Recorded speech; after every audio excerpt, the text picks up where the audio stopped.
ሰላም ጤና ይስጥልኝ አድማጭ ተመልካቾቻችን የጽናት ሚዲያ ቤተሰቦች እንደምን ቆያችሁ እንደምን አረፈዳችሁ። እንግዲህ መደበኛው ፕሮግራማችን ጀምረናል። ዛሬ በዋናነት ከአዲስ አበባ የተለያዩ መረጃዎች እየወጡ ነው። የዘውትር ባልደረባችን ከአዲስ አበባ አየር ላይ ያሉ በዋናነት ዛሬ የፈለግናቸው ባለፈው ጊዜ በሰራነው ፕሮግራም በተለይ የከተማ አስተዳደሩም የፌደራል ፖሊስ በከፍተኛ ጭንቀት ውስጥ እንዳሉ እየተሰማ ነው። ከዚህ ከጸጥታ መዋቅር ጋር በተያያዘ እንዴት ነው? ምን እየገመገምክ ነው? በጣም ጥሩ ነው። ባለፈውን በስፋት እንደሰራ ነው። አለመተማመኑ ከፍተኛ ደረጃ ላይ ደርሷል። ያለው ብልሹ አሰራር የፖሊስ ሰራዊት አባላትን በብሔር ማንነታቸው ለይቶ የማጥቃት፣ የመጠርጠር፣ የማዋከብ፣ ትጥቅ የማስፈታት፣ ከእድገት የመከልከል፣ የዓመት እረፍት የመከልከል እና ሌሎችም በርካታ ጉዳዮች ተራውን ሰራዊት ማለትም በስልጣን ላይ የሌለውን ኃላፊነት የሌለውን በአመራር ቦታ ላይ የሌለውን ከፍተኛ ቁጣና ብስጭት ውስጥ ከከተተው ቆይቷል። ከዛም አልፎ በተለይ በብሔር ማንነታቸው የአማራ ተወላጅ የሆኑ የፌዴራል ፖሊስ አባላትን በባንዳነት በጽንፈኛ ተልዕኮ አስፈጻሚነት በመገምገም ከፍተኛ ክትትል ውስጥ በማድረግ የማማረር ስራዎች ሲሰሩ ቆይተዋል። ከዛም አልፎ ያለ ምንም ተጨባጭ ማስረጃ እስር፣ ትጥቅ ማስወረድ፣ የቁም እስር ላይ እንዲውሉ ማድረግ የመሳሰሉት እርምጃዎች ሲወሰዱ ቆይተዋል። በገፍ ወደ ተሃድሶ ማዕከላት ወደ መከላከያ ካምፖች የማስገባት ስራዎችም ሲሰሩ ቆይተዋል። እነዚህ ሁሉ ስራዎች ተሰርተው አልሳካ ሲል ነው እንግዲህ ወደዚህ አይነት ጅምላ ፍረጃ ባዳና ባንዳ በውስጣችን ተሰግስጎ ታገኛው ተልዕኮ ተሸካሚ ያስቸገረን ነው የሚል በይፋ የገለጹት ቢገለጽ እንጂ በሁሉም የጸጥታ መዋቅር ውስጥ ያለ ተመሳሳይ ሂደት ነው። በአዲስ አበባ ፖሊስ በደንብ ማስከበርም በሌሎችም የጸጥታ ተቋማት ውስጥ ያለ መሰረታዊ ስር የሰደደ ችግር ነው። ቅድምም ለማንሳት እንደሞከርነው አብዛኛው የፖሊስ ሰራዊት የጸጥታ መዋቅር ባልደረባ ከሌላው የተለየ ኑሮ አይኖርም። እንደ ማንኛውም ሌላው ሰው ሲቸገር የሚቸገር፣ ሌላው ሰው ጉዳት ሲደርስበት አብሮ ጉዳት የሚደርስበት በጣም በአነስተኛ ደሞዝና ወርሃዊ ጥቅማ ጥቅም ቤት የሚመራ ልጆች የሚያሳድግ ቤተሰብ የሚያስተዳድር ሰራዊት ነው በአመዛኙ። ስለዚህ ይሄ ሰራዊት አሁንም ከፍተኛ እንቢተኝነት ላይ ነው ያለው። እድሎችንም ካገኘ ሌሎች አደረጃጀቶችን ለመቀላቀል ወደኋላ የማይል ነው።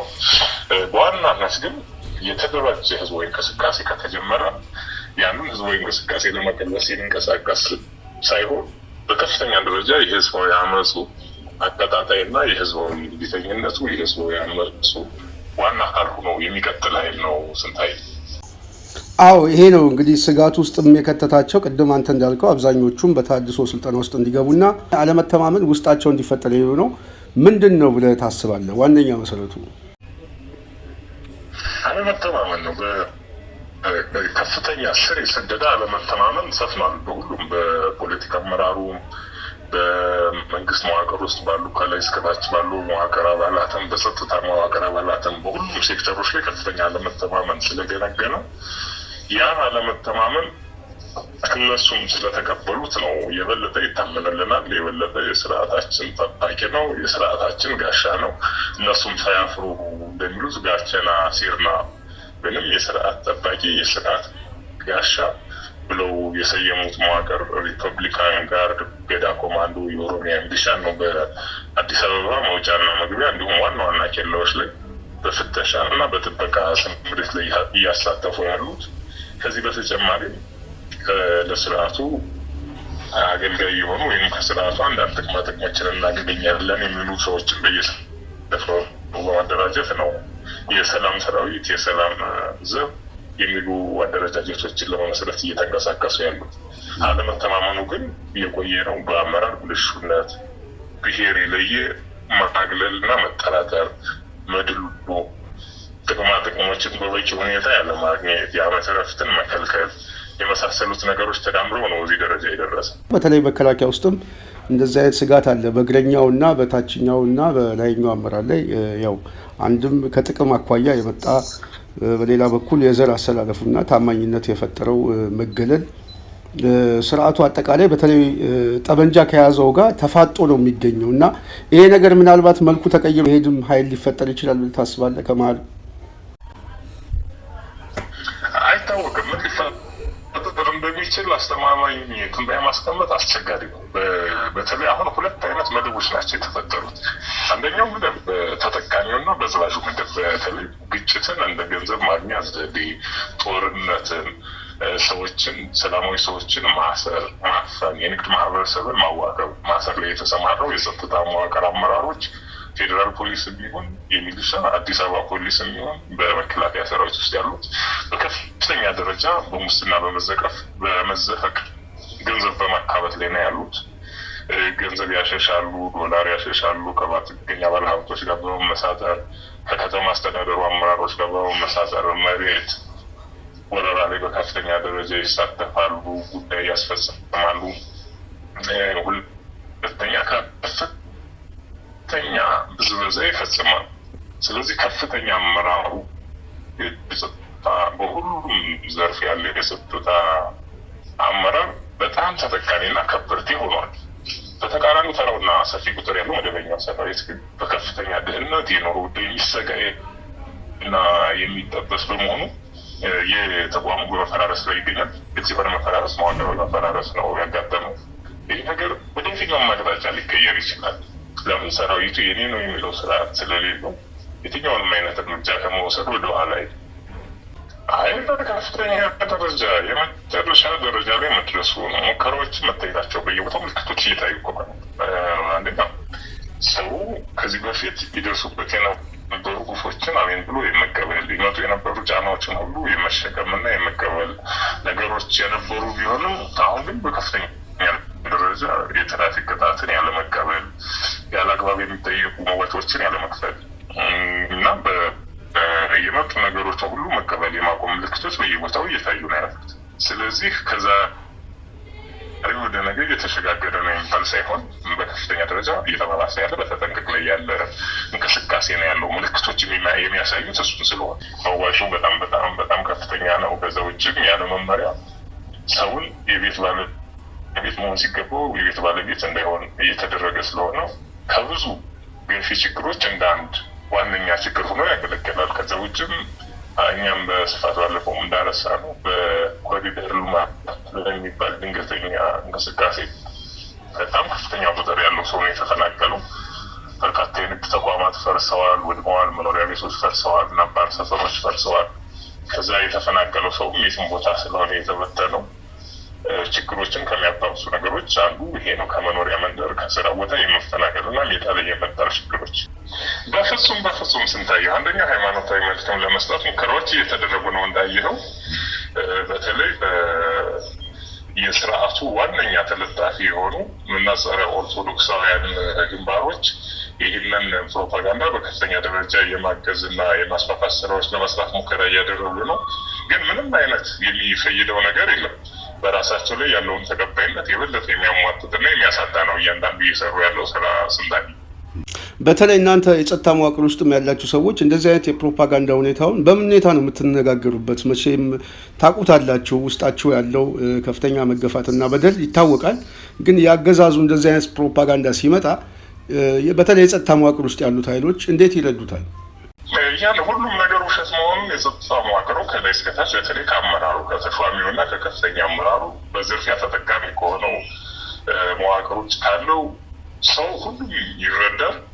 ስለዚህ እድል ብቻ የሚጠብቅ የጸጥታ መዋቅር ነው ከላይ እስከታች ያለው ስንታየው እንጂ በአገዛዙን በነዳንኤል ክብረትም ይሁን በሌላ በፌስቡክ የሚሊሻ በማህበራዊ ሚዲያ የሚሊሻ ሰራዊት አባላት የሚሸበርም የሚወናበድም የለም። የበለጠ ቁጭት ውስጥ ገብቶ ስርዓቱን በተገኘው አጋጣሚ ሁሉ ለመፋለም እንዲነሳሳ የሚያደርግ ተግባር ነው ስንታየው። በጣም አመሰግናለሁ። እንደው መጨረሻ ላይ እንደው አንተም ሁልጊዜ የምትተባበረን ወንድማችን ከልብ እያመሰገንኩኝ እንደው አጠቃላይ በተለይ መዋቅር ውስጥ ያለው ኃይል ከዚህ በፊትም አንተ እንዳልከው ያልታሰቡ ወደፊት የሚመጡ አዳዲስ ነገሮች አሉ ብለሃል። ይህንን ጉዳይ ለመገምገም ያስቻለህ ተጨባጭ ሁኔታስ ምንድን ነው? በዚህ ጉዳይ ላይስ በተለይ በአገዛዝ ውስጥ ያሉ አኩራፊ ኃይሎች እንዴት ሊጠቀሙበት ይችላል የሚለው ላይ ትንሽ እስቲ ሀሳብ ስጥበትና የዛሬ ፕሮግራማችን እንጨርሳለን። በጣም ጥሩ ስንታየው ማሳያዎቹ አንደኛ የእዝ ሰንሰለቱ ከላይ ወደ ታችና ከታች ወደ ላይ ያለው መዋቅራዊ እንቅስቃሴ መዋቅራዊ ሂደት ሙሉ ለሙሉ ተበጥሷል፣ ተቋርጧል። ከፍተኛ አለቆች የሚወርዱት ትዕዛዝ ተፈጻሚ የሆነ የታችኛው መዋቅርም ወደ ላይኛው መዋቅር የሚያቀርቧቸው ጥያቄዎች ምላሽ ያገኙ። ስለዚህ ከላይ ወደ ታችና ከታች ወደ ላይ ያለው መዋቅራዊ ሰንሰለት ሙሉ ለሙሉ ተበጥሷል። አንደኛ። ሁለት፣ በተለያየ አጋጣሚ በሰራዊቱ አባላት ላይ ግፎች፣ መገለሎች እና በደሎች በከፍተኛ ደረጃ ነው የሚፈጸሙት። በተለይ ብሔርን መሰረት ያደረጉ ማሸማቀቆች፣ ማግለሎች፣ እስሮች፣ አፈናዎች እና ሌሎችም ተግባራት። ከዛ በተጨማሪም የዓመት እረፍት የሚባል አግኝቶ አያውቅም ሰራዊቱ። ባለፉት 7-8 ዓመታት ሌትም ቀንም ስራ ላይ ነው ያለው። የከረመው ከፍተኛ መሰላቸት፣ ከፍተኛ የስራ ጫና፣ ከፍተኛ መስዋዕትነት ነው ያለው። በማህበረሰቡ በኩል ያለው ተቀባይነትም ሙሉ ለሙሉ ዜሮ ስለገባ ማህበረሰቡ ያለውን የጸጥታ መዋቅር የኔ ነው ብሎ የሚያምን ሳይሆን እንደ ጠላት የሚፈርጅ ስለሆነ እነዚህ ማሳያዎች እና ሌሎችም ያሉ በርካታ ችግሮች ሰራዊቱን ከታጠቁ ኃይሎች ጋር እንዲሰለፍ ከህዝባዊ አመፁ ጎን እንዲሰለፍ የሚያደርጉ ተጨባጭ ማሳያዎች ናቸው። ከብዙ ማሳያዎች ጥቂቶቹ ማለት ነው። የትኛውንም ወሬ ሊያወሩ ይችላሉ። ተጨባጭ ግን ፈርሷል። ከፈረሰ የቆየ ነው። አሁን የቀረው የስሙላው የሚሰሩ ሰንሰለት ኦፊሻል ሆኖ የመበተን እና የመፍረስ እንጂ ከፈራረሰ እኮ የቆየ ነገር ነው። ስንታየው ዛሬ አይደለም የሚፈረስ፣ ቆይቷል።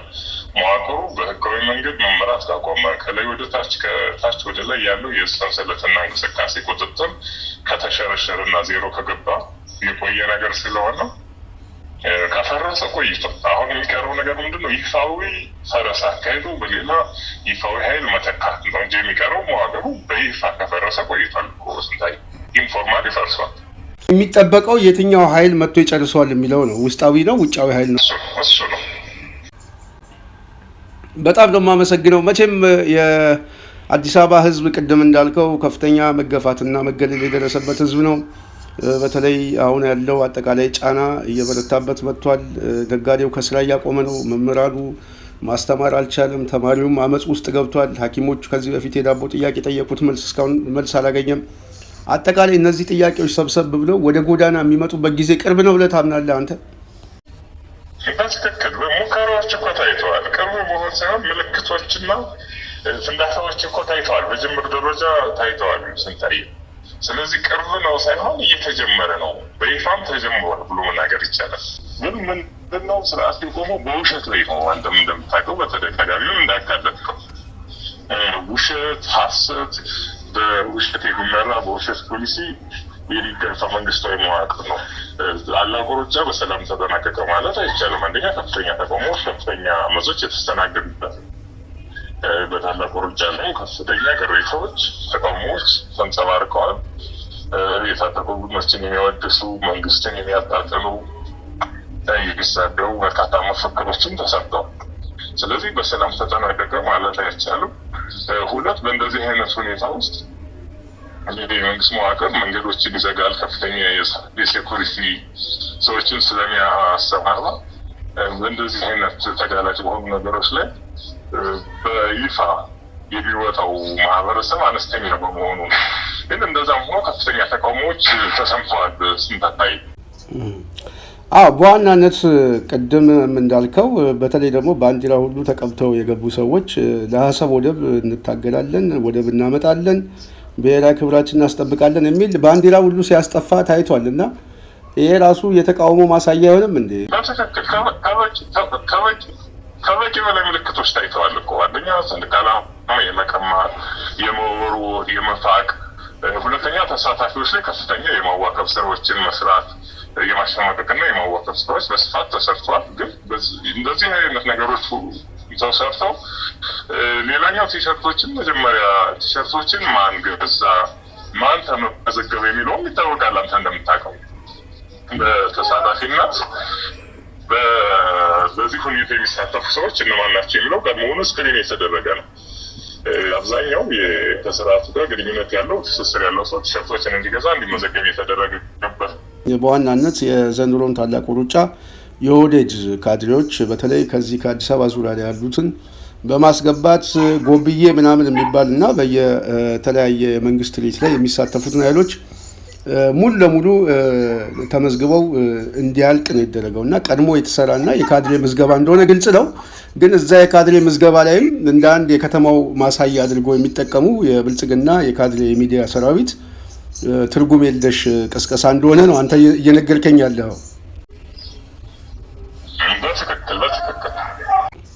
በጣም ነው የማመሰግነው።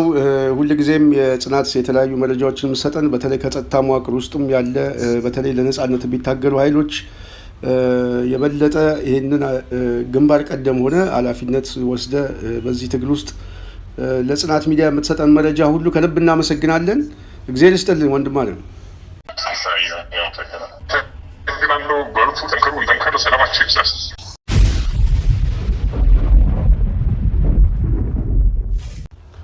ይሄን ይመስላል የጽናት ሚዲያ ቤተሰብ። እንግዲህ ፕሮግራሙን ከወደዳችሁ ላይክ፣ ሼር፣ ሰብስክራይብ ማድረጋችሁን እንዳትረሱ። ጽናትንም ደግፉ። ለጽናት ላይ ሀሳብ አስተያየታችሁ ውስጡ ጽናት ሚዲያ እንግዲህ ብዙ ስራዎችን እየሰራች ነው። አዲስ አበባ ላይ ከሚገኙ ከተለያዩ ሰዎች ጋር በመገናኘት ውስጣዊ የሆነ አደረጃጀቱን እንደዚሁም መዋቅራዊ የሆነ እንቅስቃሴዎች በስፋት እየተቀጣጠሉ ነው የሚገኙት። ምናልባት በቅርብ ጊዜ ታላላቅ አዳዲስ ነገሮች ይከሰታሉ ተብሎ እየተጠበቀ ነው። ጽናትን ደግፉ። ጽናት የትግል መሳሪያ ነች። በውስጥ በኩል ሆናችሁ ጽናትን የምትደግፉ እንደዚሁም ለጽናት መረጃ የምትሰጡ ሰዎች ከልብ እያመሰገንን ይህን ትግላችሁን አጠናክራችሁ እንድትቀጥሉ እንጠይቃለን። ጥያቄያችን የነጻነት ጥያቄያችን በትግላችን ይመለሳል። ለዛሬ የነበረን ፕሮግራም ይህን ይመስላል። ሰላም።